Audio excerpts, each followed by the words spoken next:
All right, so our exam is coming up Monday, and all right, just a little run through what could be on there is constant acceleration and variable acceleration. So you can always use the calculus stuff. You know, this always works, but if you got constant acceleration, the algebraic-based equations are easier. So when you're using the calculus stuff, just be sure that you're watching the limits and being sure that they match, okay, that they correspond to one another. You can do a derivative where you go from displacement to velocity to acceleration. Integration will get you from acceleration back to velocity and then back to displacement. Quite often what you do, you take these equations, split the differentials, so get one differential on either side of the equation, and then integrate to turn them into variables so you can solve for them. Okay. Curvilinear motion, we use XY coordinates sometimes if we can describe the X and Y motions independently, or if X and Y are a function of one another. Quite often here, when we're looking at curved motion, though, we use other coordinates. We can use normal tangential, where n is normal to the curve and t is tangent to the curve, and also polar.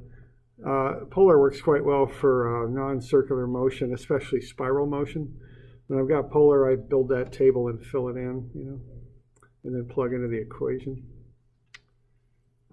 Okay, we did a little bit on pulleys, a little bit on relative motion. And then we did F equals ma. Step one is draw a free body diagram. Step two is then apply F equals ma. Left-hand side is the static side, forces and weights. Right-hand side is the masses and accelerations. Just have the proper signs on things. Okay. All right, then I got some sample questions. These are just some questions from old tests. They're on the back. Now, the one thing on this is just don't do this review and say, yeah, I'm ready to do the test. Look over your old homework and the examples we did in class and that sort of thing. Okay, these are just some old problems that I've taken off of old tests just so you have some idea what it might look like, but they're not, this is not a comprehensive review, just these questions. Okay, so just be sure that you're being diligent about looking at your old homework and old tests, or not old tests, but the in-class examples and that sort of thing. Okay. All right, we can go over this in detail on Friday if you like. Okay, we can do that. So, any questions off the bat on that? Yeah, there are. The calculator has to be a non-programmable calculator, similar to what, you know, they require at OSU. There's even standard ones they call out TI-30, I think, and a 36. Is that right? I think. You know, I bring extra calculators, but you know, I caution everybody every term. A test is a very, very bad time to learn how to use a new calculator. So you know, get one. They're 10 or 15 bucks. Just be sure you can run the thing. Okay, don't just grab one out of the box I bring, and that can lead to confusion during a test, and that's not a good thing. Yeah. Will we be allowed to note cards? Yeah, I don't do note cards, but I give you that blue formula sheet. Okay. So you get a new copy of the formula sheet. That'd be the deal. Okay. Other questions? You know, the questions generally, if you do the homework and can handle that, you know, if you and the in-class examples and this stuff, that's the preparation for it that I would be looking for. Okay. The other thing on this test, the test that I give is typically I try and spread the information out. So, you know, ideally 70% of the information would be basic, another 10% would be a little bit more difficult, or 10 or 15. The last 15% might be more challenging, or you might have to creatively apply some of the stuff you've learned. So pay attention to the time you have and the points that things are worth. Sometime I might have like a little harder question, but it might be worth only 6 points or something. So just be aware of that, so you're not going to wait at one of those for 20 minutes or something. It's not worth it, you know. Do you have the points listed next to each question? Yeah, I put them there, so you should know.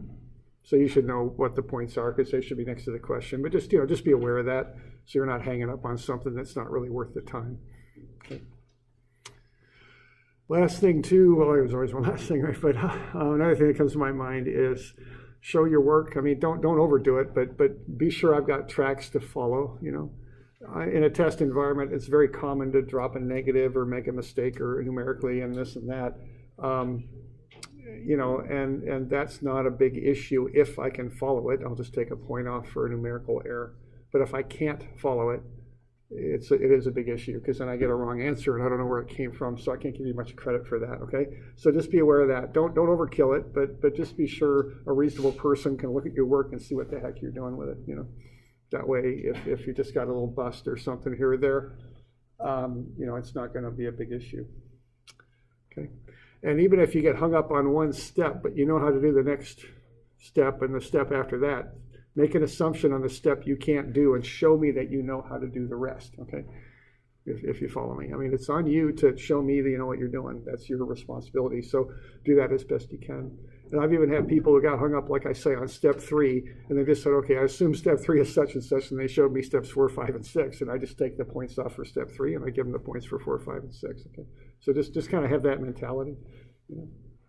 You're not just doing the work. You're doing a little bit more than that. You're showing me that you know how to do it. Okay. All right. So we'll go over this a little bit on Friday if you like. Okay.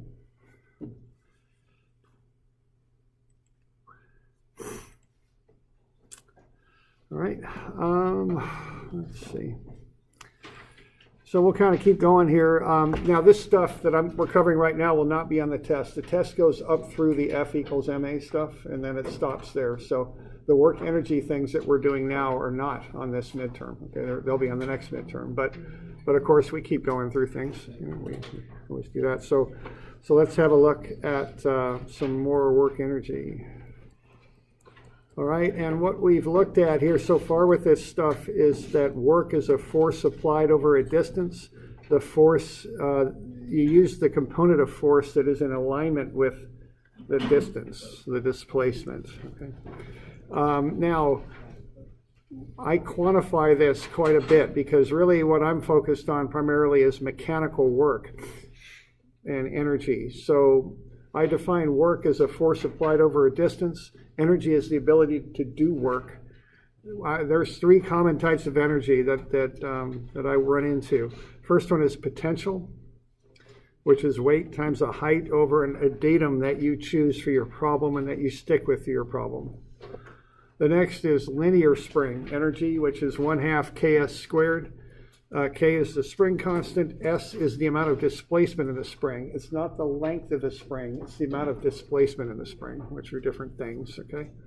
So S is basically L minus L0. It's kind of what it is. It's the difference between the length you've got minus the length that the spring would have if it were not if there were no force applied to it, okay? And then kinetic energy, 1/2 mv squared. Those are the 3 types of energy that I deal with. Okay. So let's have a look at some examples here of this.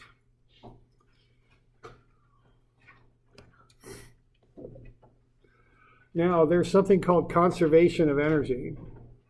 And what that says is if you sum up the energy in a given position, that you can quantify. So for instance, I've got a picture there of a trampoline. We got a little kid up there in the air. It looks to me a lot like that kid has potential energy right now. If that kid's on the top of the path there, they're all potential energy. They probably got a velocity of 0. So that would all be potential energy. Now, as the kid falls, if they fall 1/2 foot there, some of that potential energy got converted into kinetic energy because now they have velocity, but the price of that was they've dropped. They're lower now, okay? And then when the child there has got to the bottom of the path on the trampoline, the springs are extended. That's spring energy there, okay? So the idea here is the forms of energy change.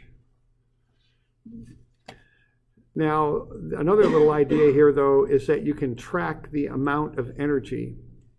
You can, if you know the potential spring and kinetic energy at one position, you can total that up. Then you can add the work, which is something that takes energy outside of the system.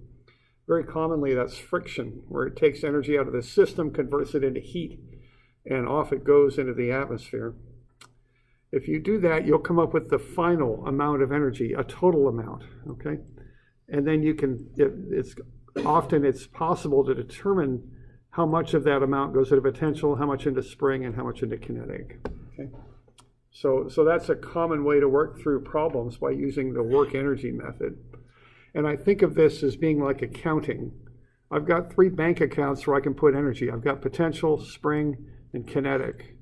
The work is outside the system. That's like money that I'm spending or perhaps money that I've earned. Okay, that changes the total. And then on the back side of the equation, I can look at how that money got redistributed in the accounts. But I know the total amount, and that helps me to figure out where the energy has gone, okay? So I think of this like I think about accounting. So I'm accounting for energy as opposed to money. That's how I think about it. All right, so let's have a look at a couple problems, and let's also pay some attention to the method that I'm using here. So let's say we've got a block and we're going to slide it across the ground, and we want to find the velocity at B. All right. And we've got the coefficient of friction as 0.2. All right. And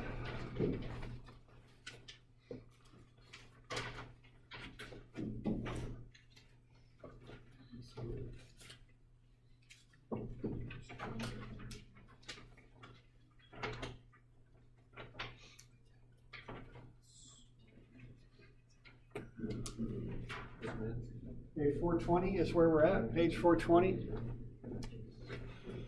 Oh, another thing I should mention for those of you online, that test review is online. It's in the test review section of the downloads, so you could get it there if you wanted. I forgot to mention that. All right, so let's have a look here. Let's figure out what the velocity is at B, and let's do it work energy style. Now, you could do this using F equals ma, couldn't you? Because the problem would start the same way. You'd find the weight, which would be the mass times gravity, and that's 196.2. Then you could draw up a free body diagram that looks like that.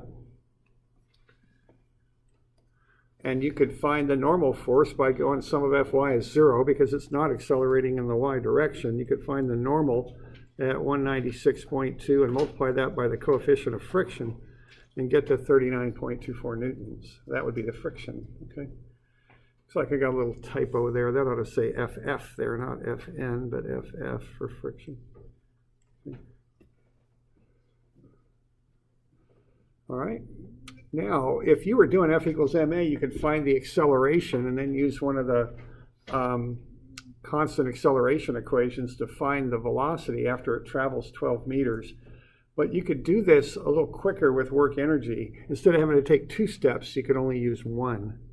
Okay? So the tip-off on this is I'm being asked to find the velocity after the block travels 12 meters. And work energy involves distance directly in the expression there. So work energy is probably a quicker way to get to the answer here. All right. So I've got the friction now, it's 39.24.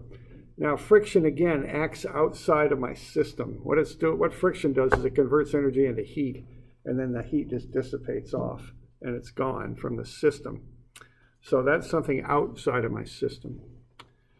All right, so what I do is I set up a table.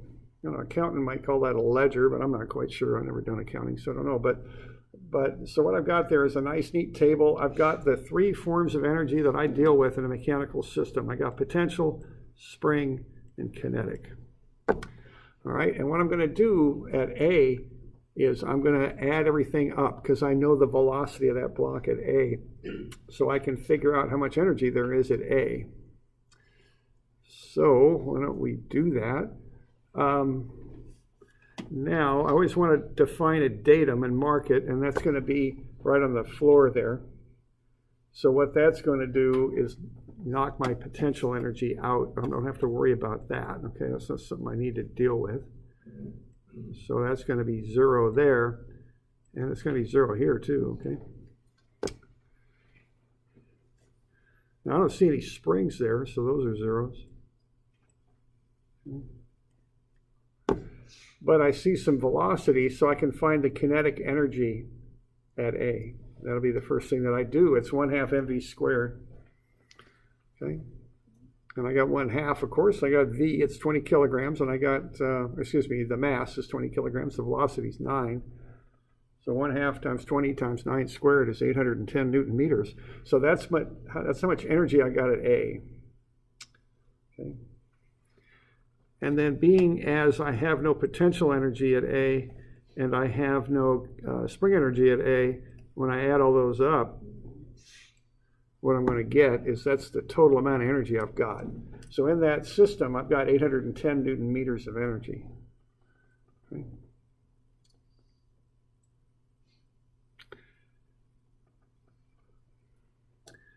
All right, so I think of having 3 bank accounts, and I got $810 in them. It's all right now in the kinetic bank account, okay?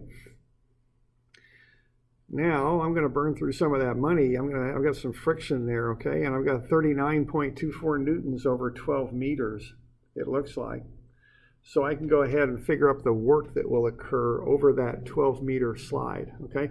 And this is like spending money is what it's like. So this is negative because it takes energy away from that block. So it's minus the friction times the distance, and that comes out to be 471. So that takes energy away, is what it does.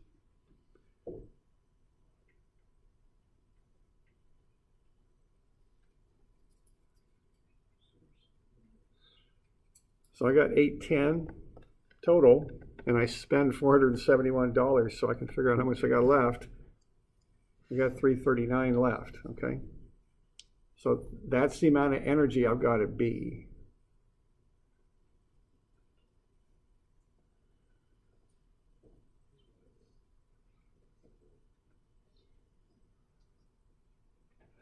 All right, so I'm going to take that away. So I got the 339. Now I got to figure out how's that distributed at B. Where does it go?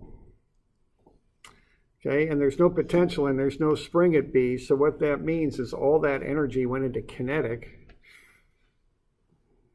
Okay, so what the gist of this is, by the time I get to B, I've got 339 Newton meters of energy available, and it's all kinetic energy.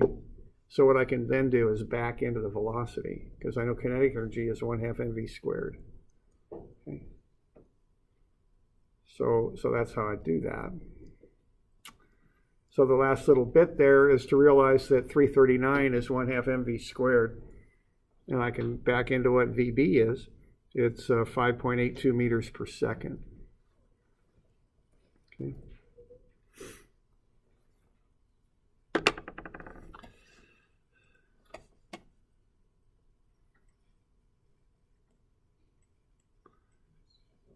So that's the approach that I take on these work energy problems.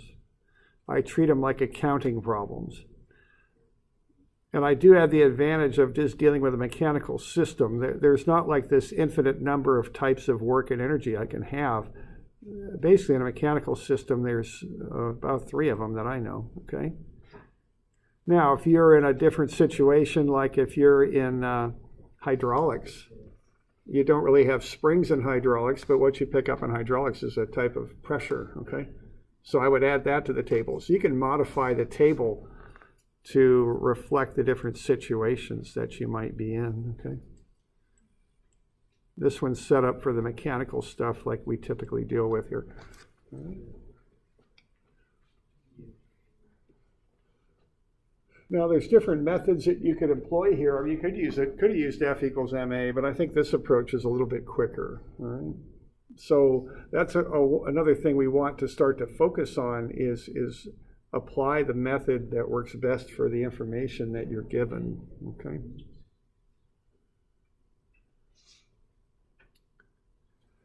So we doing all right with that? We got any questions?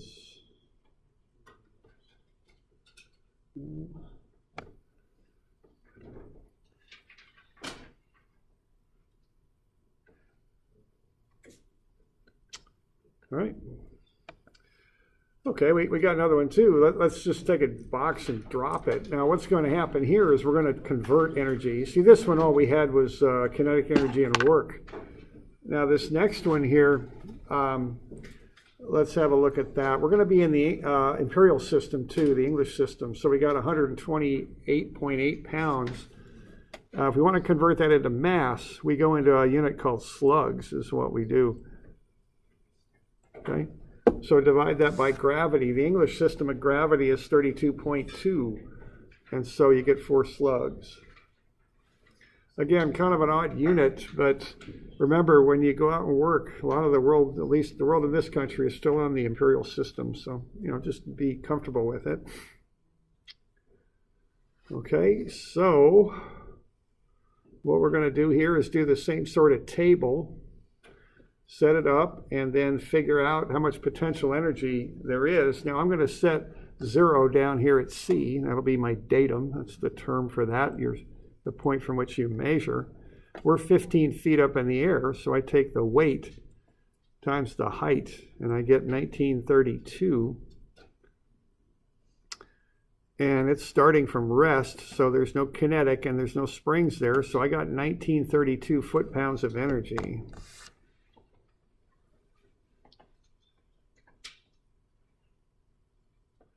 All right. Now, once I drop that thing, what's going on there? Do I got any work going on as it falls? Or what do you think? Should I put something in my table or what?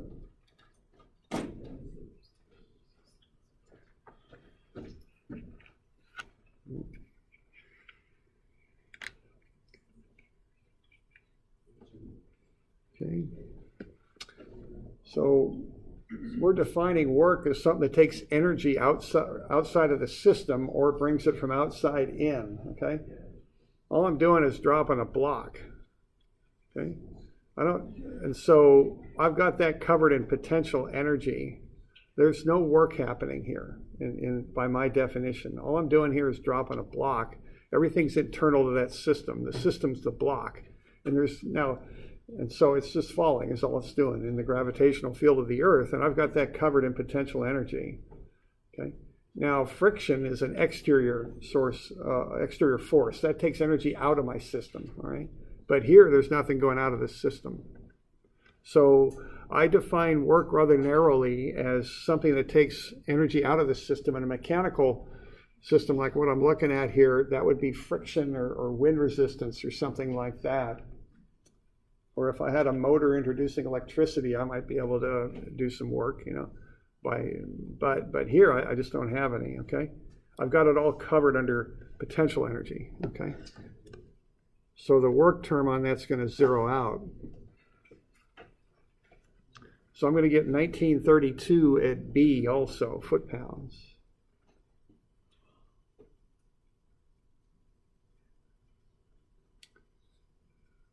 So we're doing all right with that?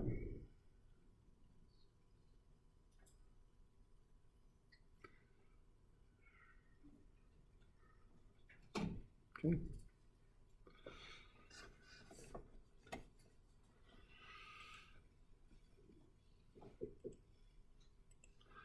All right, now, let's see, what do we got? I don't see any springs here, so I think that's 0. Now, why don't you figure out what the potential energy is when the box there is dropped to B? So what's the potential there?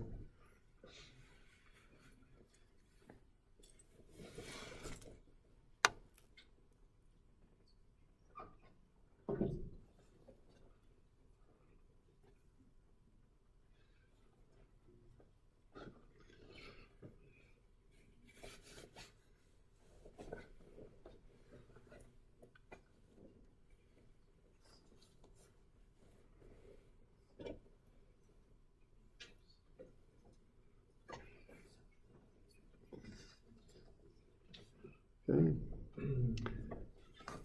So potential is just weight times the height. I mean, this is about it. So there's not much to it.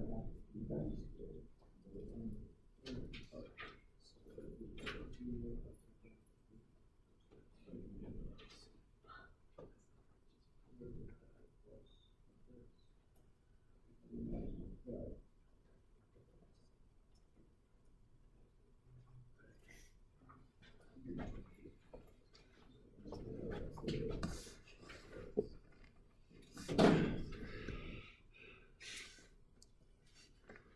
All right, so 1288 for potential.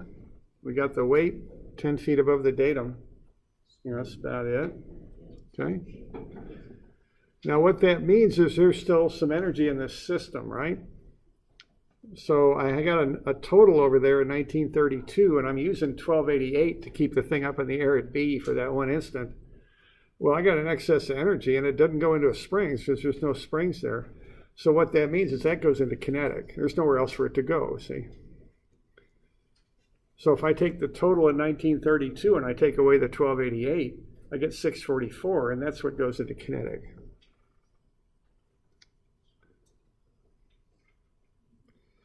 And once again, I can back out of that and find the velocity at B.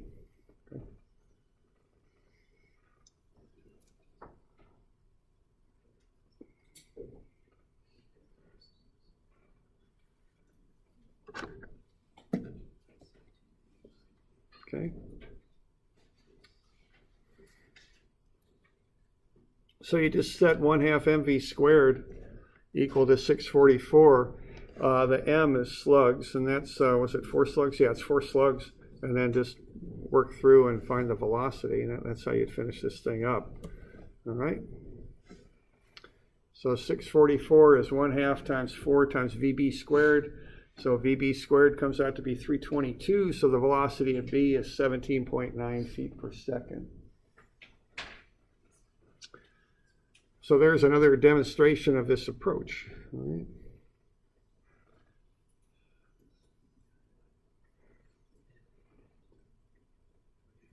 All right. Now again, you could have found the acceleration. It'd be the gravitational acceleration. You could have done the same sort of thing, found that, and then used the S as S0 plus V0t plus 1/2 ACT squared equation to find the velocity. But this is a little more direct, a little quicker. So the tip-off that WorkEnergy works well is one of the parameters is often distance. Okay, if a parameter is distance, it's easy to kind of work through this quite often. Maybe not easy, but this might be a direct way to do it. Okay.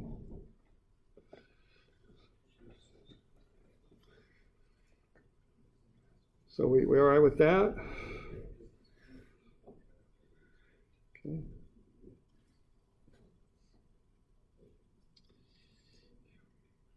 So those are just a couple straightforward problems to help us figure out the method. Let's look at a little bit more challenging of a problem now, the next one. Okay. We'll skip the second half of this because it's pretty straightforward. Let's look at this thing here. So let's take a half circle track. Let's put a collar on it and run it around the track using a spring, as you see there. Right. So this is on page 440. All right, we got the radius of the track. We got the fact it starts at A, right at the diameter point there, directly across from C. Then it drops down to B at a 58-degree angle. Now, again, this is just a little thing. I'm mentioning this because on the test, I want you to be looking for that. See that little arrow that says up? That indicates it's in the vertical plane, okay? So just, that's, I'm getting pretty conscientious about getting those arrows on there, just to be clear, because it does make a big difference whether motion is in the vertical or horizontal plane. So this is in the vertical plane. Linear spring, let's find the velocity at point B. We're going to assume friction is 0. Mass of the collar is 0.7 kilograms. K for the spring is 7.5. The unstretched length of the spring is 0.6. All right. Now this is, we're going to go through this one. This one's a little bit more complicated. We'll also touch on some things about work energy that you want to remember, a couple little finer points when you're doing work energy analysis here. All right, so I just want to do the preliminary kind of stuff here. So I got 0.7 kilograms. When I'm doing potential energy, I want weight. So I'll take that by gravity. I'm in the metric system, so gravity is 9.81. I get 6.87 newtons. So that's the weight. And keep that distinction in mind. You know, mass is kilograms and slugs. Weight is newtons and pounds. We use weight when we do potential energy. We use mass when we do kinetic energy. So, just remember that, okay? So there's the weight. Now, I kind of did this stuff here for you, but here's an example of how to handle something like that. What I'm doing is I'm going to figure out a couple of things: how far the color drops from A to B, and also the length of the spring at B. And what I'm doing there is I know the radius there of that track is 0.9. So what I'm doing then is I'm using a little bit of trigonometry with that 58-degree angle. And I'm figuring up the two legs of the triangle. So I've got 0.477 and 0.763. I'm using the sides of the triangle like that, okay? So cosine 58 times 0.9 and sine 58 times 0.9 gets me those two sides. So that'll get me how far down it goes from A to B. It's 0.763 meters. Now the other thing I'm going to do here, though, is I'm going to take those sides and combine the 0.9 and the 0.477. I'm going to get this total horizontal distance. It's 1.377. And then it drops 0.763. So those are two right angle legs of a triangle. I can take the square root of some of the squares and get the length from C to B. I want that because that's the length of the spring at B. And that's why I'm figuring that up. All right.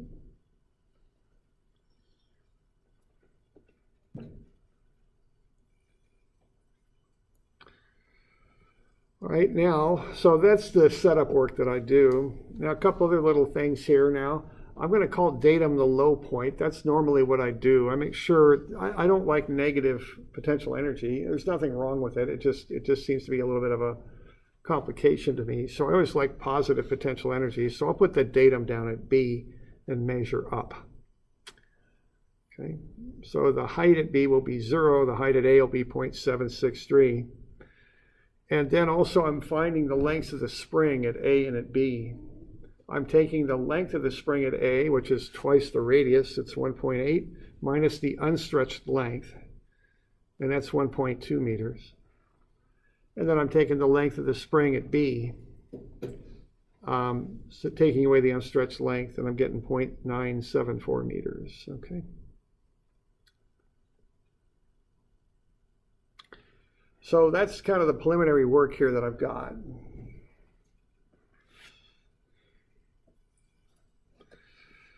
So are we all right with that? We got any questions on that bit?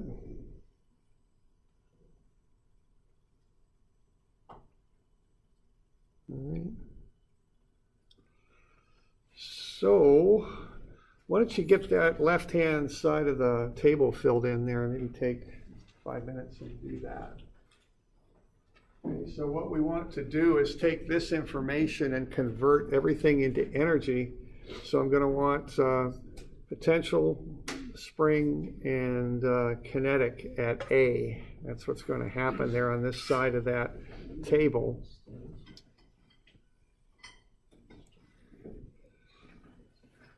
Okay. Do I have that? Do I still have that velocity of 2 meters per second at A up there? On the right? It's 1.4. Oh, it's 1.4? Okay, 1.4. So you're still on that left-hand side.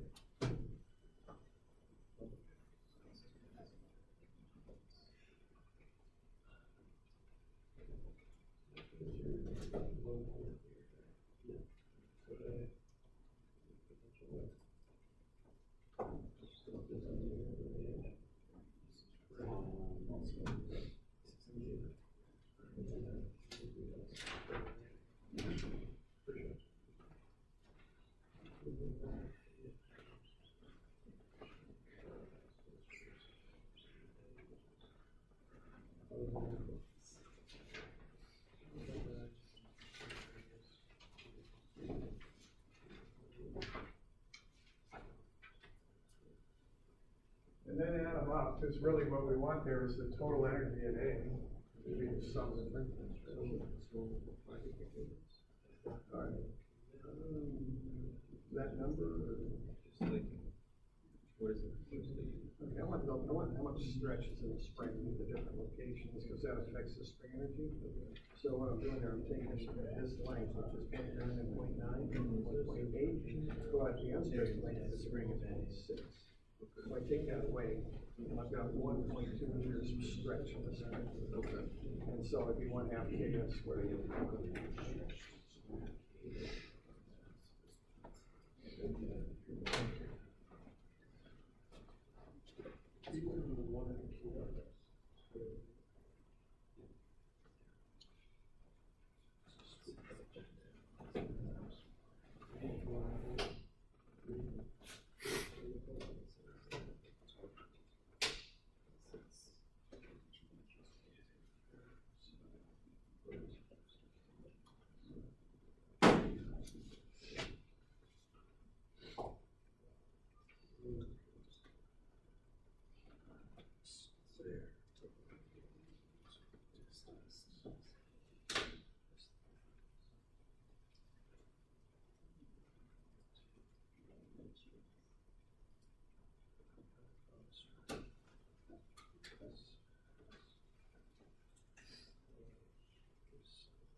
Okay, so the potential is the weight times the height. Be sure you use the weight. The spring is the stretch in the spring squared times 1/2 times the K, which is the spring constant. And then the kinetic would be 1/2 NV squared. And you add them up. Yeah, at first I was like, oh wait, no. It goes into here. So it's here, that's what it has this potential energy. And the potential energy this. It doesn't do this, it's just opposite. So it's super cool.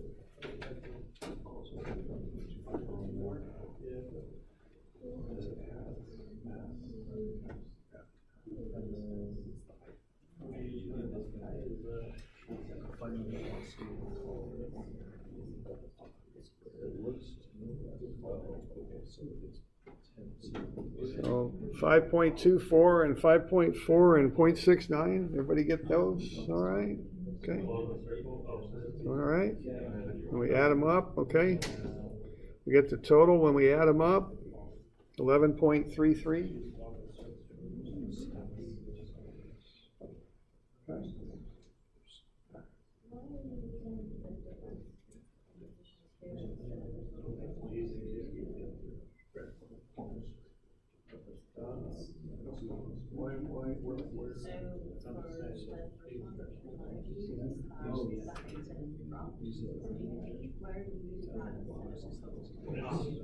Okay. You could put the data where you want. If you put it there, you get more potential than I got here, but you get more there too. So you know what I'm saying? It's up to you. All right. Other questions? All right. All right. Now, do we got work done from A to B? I'll point out we have no friction. Do we got any work done from A to B? Any other sources of work there? Any exterior forces that are being applied? The system we're defining is the collar and the spring. Okay. We got any work going on there? Work done on what? The spring or the collar? Spring or the collar? Doesn't gravity do work? let's see. So the question or the point there is, does gravity do work? And there's two levels of that question. One is kind of in the sense of the physics sense, the strict definition of work. And I'm not quite sure what the answer is to that. I think it might be yes, but in this class, no, because I count that in potential energy. Yeah, that's all. Like it seems like it all gets translated into the. Right. So I'm just calling work outside the system. That's what I'm calling work. Now, the one thing that I'll point out here is that thing travels. Whoops, I got the wrong. My pen still isn't fixed, so I'm going to have a heck of a time with this. But oh shucks, let's see. Let's get rid of that first. All right, we'll try it one more time. So if I've got this collar kind of going around here, and here's the spring, it's my collar. Do I got a force acting on that? Maybe have we been finding one when we do this circular stuff? I think maybe I'd have a force like that. The tension would be in the spring, but I also have the track. And the force actually might be the other direction, but it'd be the force of the track on the collar, right? And that force is going to change direction and magnitude as that spring lengthens and as the thing travels around the track. Now, that force might very well be the other direction. I don't know. Now, here's the deal with this, and this is little point number one that I want you to remember about work energy. There's the force on the track, and I've got that not quite pointing the right direction, so why don't I get that a little bit more accurately portraying what's going on here. If I can erase that nice and neat, I can. All right, now we're going to come back here. We're going to go there. Oh, yikes. Okay. Let's just say that force is like that. Okay. Where does that force point if it's a normal force of the track on the collar? Into the center of the arc, right? And how's the velocity at any instant of this thing? Again, I'm having trouble. That is the velocity. What's the angle between that force and the velocity at any instant? It's 90, yeah. And remember how work energy is defined as cosine theta times force times distance? Now, we're looking at velocity, but if you kind of integrate the velocity, you get the distance, if you know what I mean. I mean, you're kind of walking around that. So what's up is that normal force of the track on the collar is always making a 90-degree angle with the velocity. And that means that there's no component of that force that acts in the direction of velocity, which means there's no component that acts instantaneously in the direction of distance. So it zeroes out. That doesn't do work, okay? Kind of a little finer point, but remember that one. That might come in handy next year if you're doing Dynamics 2 or something, if you're mechanical or something like that. Just file that away somewhere. That those circular type forces that are normal to the path of an arc, they're perpendicular to the velocity, which means they're perpendicular to that instantaneous distance, which means they don't do any work, okay? So even though there's that normal force, it doesn't do any work. So that's finer point about work energy number one. So I end up with 11.33 Newton meters of energy at B, okay? Now, let's see, to finish this thing up, I don't have any potential energy because I called datum down at B, okay? So that's zeroing out. I am going to have some spring energy, and I can back into the kinetic energy and figure out the velocity from there is how I'll finish this thing up, okay? Because I know the length of the spring there is 0.974, so I can work through that. 1/2 ks squared is 3.56. And I know there's no potential because I called datum at B. Now, I did have one question, could you could put datum wherever you want. You might put it down at the bottom of the arc, which would be fine, It really doesn't matter, but I put it at B. So you can put it wherever you want. Just stick with whatever you put it throughout the problem, and things will come out in the wash. I put it at B, so I don't have any potential energy at B. And then I'm just doing 1/2 ks squared for that spring. And then I can back into the amount of energy I've got for kinetic energy. All right, and from there I can go ahead and find the velocity, because 1/2 mv squared equals 7.77, and I can back into the velocity. All right, now the other two problems, well, let's see, how shall I say this? Now, another thing I'll point out here is, notice the other two problems, I said you could do them with F equals ma pretty easily. This one you can't, because if you do F equals ma with this thing, you've got to account for that force exerted by the spring and the gravity both. Now, the force exerted by the spring is going to have constantly be changing in terms of its length of the spring will constantly change, as will the direction. So that thing's going to get really messy to try and apply F equals ma to this problem. But it works out very well with WorkEnergy. It's a much more efficient way to solve this. So you do want to be aware of that and identify which type of problem will kind of be best solved by which type of solution, which solution method. Because we're going to end up covering 3 solutions. We're going to, F equals ma, 3 methods, I guess I should say, work-energy, and then momentum and impulse. All right. Now, the last thing I'll mention here is that the fact that spring changes direction does not affect the work energy calculation. Work energy works on magnitudes only. We're looking at an amount of energy. We don't care about the direction of it. It's just the energy that an object possesses, which is a scalar. So the fact that spring is constantly changing direction does not affect how we're working through this thing. I don't need to worry about it. And that's another real advantage to work energy. It works very well with that. So why don't I give you some more of these to do for Wednesday? 221, 2, and 3. Okay, so 221, 2, and 3 will be due Wednesday if there aren't any questions. There's the velocity right there. Okay.